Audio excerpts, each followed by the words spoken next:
Hello friends, स्वागत आहे तुमचे पुन्हा एकदा एका नवीन व्हिडिओमध्ये। तर आजच्या व्हिडिओमध्ये आपण बघणार आहे कटोरी ब्लाउजचे जे तयार ब्लाउज आहे त्याच्यावरून आपण माप घेऊन पूर्ण ब्लाउजचं कटिंग कशा प्रकारे करायचं आहे।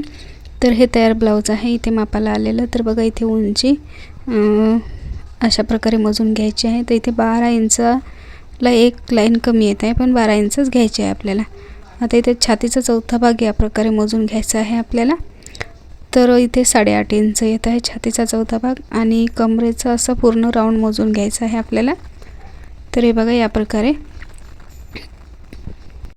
तर कमरेचा पूर्ण राऊंड इथे 31 इंच येत आहे। तर आता पाठीमागचा गळा कसा मोजायचा आहे, तर बघा या प्रकारे जी खालची तयार पट्टी असते ना, ती आपल्याला मोजून घ्यायची आहे।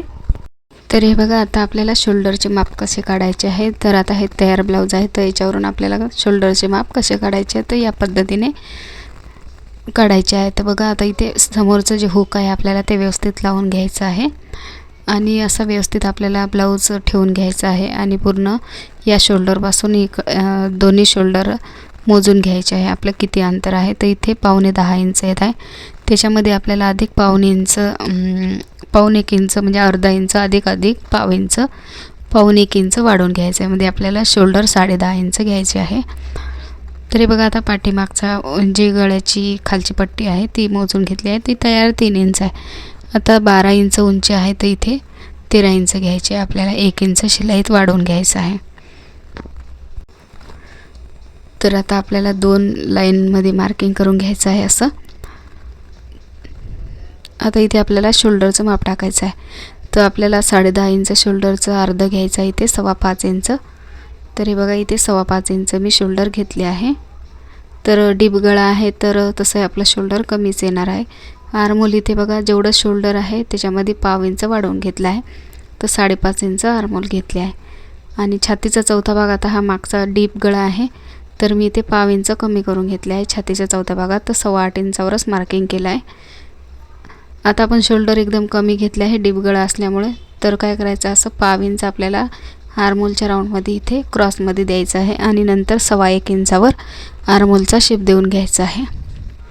आता गळा रुंदी इथे 2.25 इंच घेतली आहे बघा। आता कमरेचा चौथा भाग टाकायचा आहे, इथे 7.25 इंच, आणि शिलाईसाठी एक्स्ट्राचं 2.5 इंच घेतला आहे मी इथे। 1 इंच टक्ससाठी सुद्धा घेतला आहे। तर आता छातीचा चौथा भाग असा मोजून घ्यायचा आपल्याला, दोन्ही भाग मोजून घ्यायचे आहे। तर हे बघा आता खालच्या साईडने इथे तयार 3 इंचाची पट्टी पाहिजे आहे, तर त्याच्यामध्ये 1.25 इंच अधिक वाढवून घेतला आहे। तर इथे मी 4.25 इंच खालच्या साईडने माप टाकले आहे, आणि नंतर गळ्याचं मार्किंग केलं आहे बघा। आता जसं मार्किंग केलं आहे तसंच इथे कट करून घ्यायचं आहे। आता आपल्याला समोरच्या भागाची कटिंग करायची आहे। तर जो पाठीमागचा भाग तयार झालेला आहे तो आपल्याला इथे असं ठेवून घ्यायचा आहे, आणि जसं आहे तसं पहिले मार्किंग करून घ्यायचं आहे, आणि नंतर आपल्याला काय बदल करायचे आहे तर ते मी सांगते। तर आता पहिले इथं आपलं जे गळ्याच्या रुंदीचं माप आहे ते टाकून घ्यायचं आहे। आर्महोलचा जो शेप आहे पाठीमागचा तोच आपल्याला पहिले इथे आखून घ्यायचा आहे, आणि पूर्ण जसा भाग आहे तसा आखून घ्यायचा आहे। इथे 1 इंच हे कमी करून घ्यायचं आहे, जे आपण टक्ससाठी टाकलं होतं मागच्या। तर हे 1 इंच आपल्याला समोरच्या भागात नको आहे, तर हे कमी करून घ्यायचं आहे। आता हे बघा इथे कटोरीचं माप बघणार आहे आपण, आणि गळ्याचं माप बघणार। तर गळ्याची उंची समोरच्या 5.5 इंच आहे, तर आपल्याला 6 इंच घ्यायची, तर 5.5 इंच तयार येणार। आता खालच्या साईडला गळा रुंदी 2.5 इंच घेतली आहे मी, पाठीमागच्या सुद्धा आणि समोरच्या सुद्धा। आता इथे 1 इंच वर मार्किंग करून घ्यायचं आहे कटोरीचा शेप देण्यासाठी। आता त्यानंतर काय करायचं, इथे 5.25 इंच जे आपलं शोल्डरचं माप आहे ते इथे टाकून घ्यायचं आहे, आणि असा आर्महोलचा बॉक्स तयार करून घ्यायचा आहे समोरच्या आर्महोलला शेप देण्यासाठी। 1 इंचावर समोरच्या आर्महोलला शेप देऊन घ्यायचा आहे। आता इथे बघा क्रॉस पट्टीचं माप दोन्ही बाजूने सेमच आहे, इथे 2.25 इंचच आहे, आणि कटोरीचं माप इथे 5 इंचावर आहे। तर आता समोरच्या भागामध्ये आपल्याला काय करायचं आहे, छातीमध्ये पाव इंच वाढवून घ्यायचं आहे, कारण 8.5 इंच चौथा भाग आणि 1.5 इंच शिलाईसाठी असं आपल्याला माप टाकून घ्यायचं आहे। आता इथे बघा 2.25 इंचावर एक मार्किंग करून घेतलं आहे, आणि एक 2.5 इंचावर केलं आहे। तर जे 2.5 इंचावर मार्किंग केलं आहे ते सरळ लाईन ओढून घ्यायची आहे, आणि नंतर असं क्रॉसमध्ये क्रॉस पट्टीचं माप टाकून घ्यायचं आहे। आता इथे कटोरीचा जो शेप आहे तो आपल्याला देऊन घ्यायचा आहे. तर इथे 5.25 इंचावर मी कटोरी घेतली आहे, कारण 1/2 इंच आपल्याला जास्त घ्यायचं आहे. शिलाईमध्ये वगैरे आपल्या ॲडजस्ट होऊ शकते. आता आर्महोलच्या साईडने आपल्याला 2.5 इंचावर मार्किंग करायचं आहे आणि असा कटोरीचा शेप देऊन घ्यायचा आहे. आता समोरच्या भागात आपल्याला क्रॉसपट्टी जोडावी लागते खालच्या साईडला अस्तरच्या. तर इथे 1/2 इंच खालच्या साईडने मी वाढवून घेतलं आहे समोरच्या भागामध्ये उंचीसाठी. आता जसं मार्किंग केलेलं आहे तसंच इथे पूर्ण आपले भाग कटिंग करून घ्यायचे आहे. तर हे बघा, आता या प्रकारे इथे पूर्ण समोरचे भागसुद्धा कटिंग झाले आहे. आता काय करायचं आहे, जो समोरचा हा भाग आहे त्याच्यामधून आपल्याला तिरकसमध्ये 1/2 इंच कट करून घ्यायचं आहे.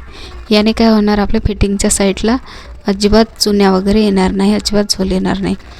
आता जसं इथे कटोरीचं जो आपला निघलेली कटोरी आहे मापाची ते ठेवून घ्यायची आहे आणि पूर्ण जसं आहे तसं मार्किंग करून घ्यायचं आहे पहिले आणि नंतर आपल्याला याच्यामध्ये वाढवून घ्यायचं आहे.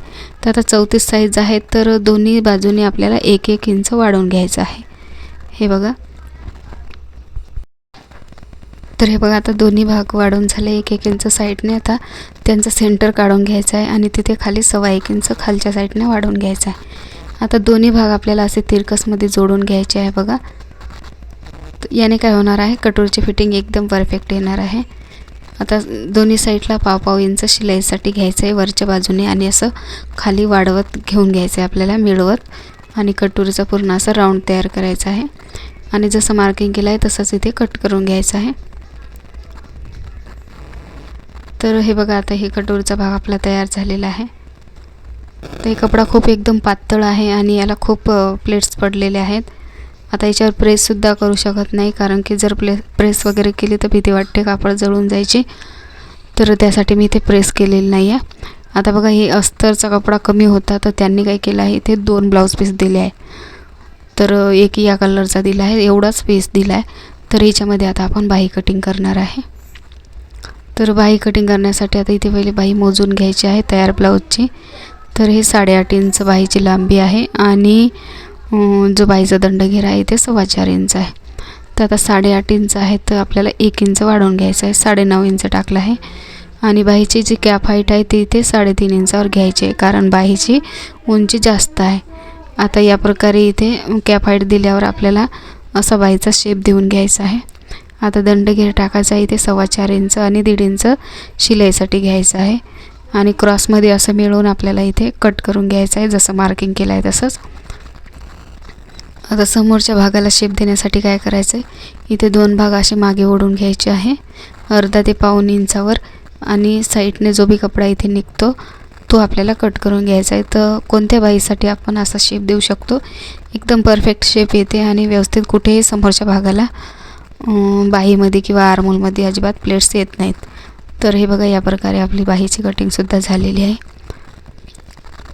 तर हा जो मेन ब्लाऊज पीस आहे साडीचा, तर याच्यावर आता एक साईडच हे काट आलेला आहे. तर इथे काय करायचं आहे, आता मी पहिले बाहीच कट करून घेते. तर इथे बाहीचं जे आपलं अस्तर कट केलेलं आहे ते इथे ठेवून घ्यायचं आहे आपल्याला आणि असं कट करून घ्यायचं आहे. आता जेवढे बी समोर पार्ट आपले अस्तरचे तयार आहेत ते आपल्याला व्यवस्थित या कपड्यावर ठेवून कट करून घ्यायचे आहे.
तर हे बघा फ्रेंड्स, आपल्या ब्लाऊजचे पूर्ण कटिंग झालेलेच आहे.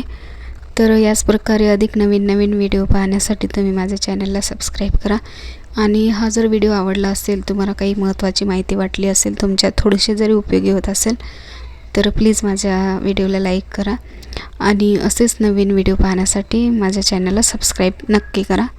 जर काही तुमचे प्रश्न असतील किंवा अधिक काही तुमचे डाऊट असतील तर विचारायचे असतील तर तुम्ही मला कमेंटमध्ये विचारू शकता. तर या ब्लाऊजचं मी सकाळी उद्या 7:30 वाजता म्हणजे रोज सकाळी 7:30 वाजता मी लाईव्ह घेत असते एक ब्लाऊजचं कोणत्या पण कटिंग स्टिचिंग फुल. तर या ब्लाऊजचं मी सकाळी पूर्ण स्टिचिंग लाईव्हमध्ये घेणार आहे. तर ज्या कोणाला बी बघायचं आहे त्यांनी जॉईन व्हा आणि पूर्ण व्हिडिओ बघण्यासाठी खूप खूप तुमचे मनापासून धन्यवाद.